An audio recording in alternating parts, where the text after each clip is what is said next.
Hello guys, మేమైతే త్రియంబకేశ్వరం వెళ్తున్నాము. నేనైతే వాటర్ ఫాల్ అండ్ రెయిన్లో తడిచి ఇలా అయిపోయాను. బట్ మేము ఏదైతే వేలో వెళ్తున్నామో just look at that guys, ఎంత బాగుందో. ఈ ప్లేస్ ఎక్కడో తెలుసుకోవాలి అనుకుంటే కమెంట్ చేయండి, నేను డీటెయిల్స్ ఇస్తాను. ఇది one of the most popular destination in Maharashtra. మీరు కనుక మాన్సూన్లో మహారాష్ట్ర వెళ్తే ఈ ప్లేస్ తప్పకుండా విజిట్ చేయాలి.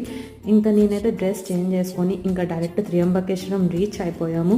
ఈవెన్ త్రియంబకేశ్వరం కూడా క్లైమేట్ చాలా పీస్ఫుల్గా ఉంది, వర్షం పడుతూ ఆగుతూ. నేను టెంపుల్ బ్యాక్ సైడ్ కూడా పెద్ద హిల్ ఉందండి, అది కూడా ఫుల్ ఆఫ్ వాటర్ ఫాల్స్తో కవర్ అయిపోయి ఉంది. వర్షాకాలంలో వెళ్తే ఇదే ప్లస్ పాయింట్.